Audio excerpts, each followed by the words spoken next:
à la découverte du Nil. Je parcours le monde depuis plusieurs années et je discute régulièrement avec d'autres voyageurs. Que ce soit dans les auberges de jeunesse, les cafés ou les aéroports que je traverse, j'ai la chance d'entendre toutes sortes de récits. Je les interroge sur ce qu'ils ont vu, ce qu'ils ont fait, et ils me racontent ainsi leurs aventures. Certains me conseillent des lieux à voir absolument et d'autres me mettent en garde contre ceux qu'il vaut mieux éviter. Voici donc le récit d'une des histoires qui m'a particulièrement marquée.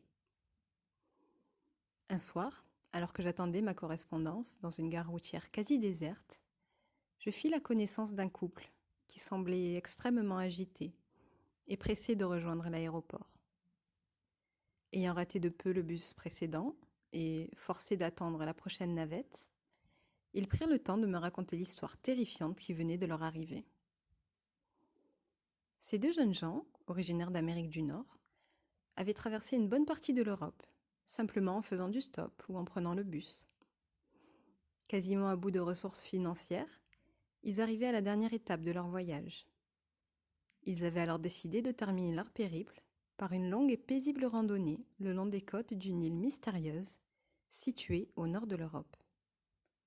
Celle-ci leur avait vivement été recommandée, notamment pour ses paysages d'une beauté extraordinaire. Soumise à une météo relativement capricieuse, elle était très peu peuplée et encore relativement protégée des touristes. Le seul moyen de s'y rendre étant de prendre l'unique bateau qui effectuait la traversée entre l'île et le continent, une fois par semaine. Pour les quelques touristes qui venaient s'y promener en été, des sentiers pédestres y avaient spécialement été aménagés. Étant relativement vastes, une quinzaine de jours étaient généralement nécessaires pour en faire le tour à pied. Plusieurs refuges y étaient mis à disposition ici et là, les insulaires en assurant leur bon fonctionnement. Le restant de l'année, l'île était souvent balayée par de terribles tempêtes. La radio, son seul moyen de communication, ne fonctionnant pas toujours correctement, elle était alors complètement isolée du reste du continent. C'est au matin du samedi 23 mars précisément qu'ils s'y rendirent. À cette époque de l'année, les vents violents laissaient progressivement place à quelques belles journées ensoleillées. Après 2 heures de traversée sur une mer extrêmement agitée, c'est une petite douzaine de passagers qui débarquaient enfin sur le quai. Ils furent invités à se rendre dans un petit bureau faisant office de point d'accueil. Ils s'inscrivirent sur le registre et collectèrent les cartes des différents sentiers et chemins de l'île, puis tous partirent à sa découverte, chacun de leur côté. Enchaînant les kilomètres sous un soleil magnifique et profitant de superbes points de vue, le jeune couple était absolument ravi de pouvoir parcourir l'île à sa guise. Ils avaient l'impression d'être seuls au monde, entourés de nature à perte de vue.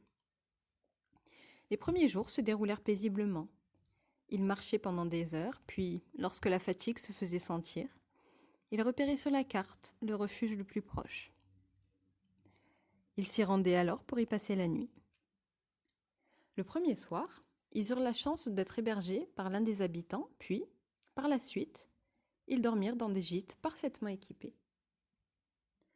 Au matin du 4e jour, la radio émit une terrible nouvelle.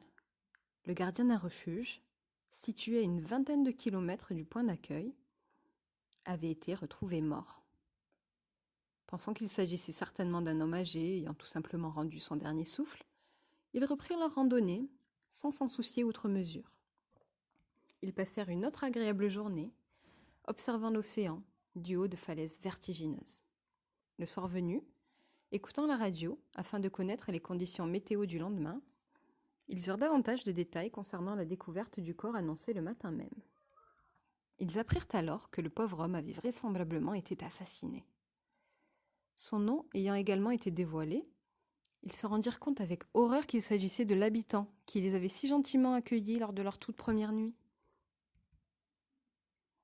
Ils me confièrent que leur bouleversement était tel qu'il leur fut impossible de fermer l'œil cette nuit-là. De plus, une effroyable tempête s'abattit sur l'île quelques heures plus tard, et la radio cessa d'émettre complètement.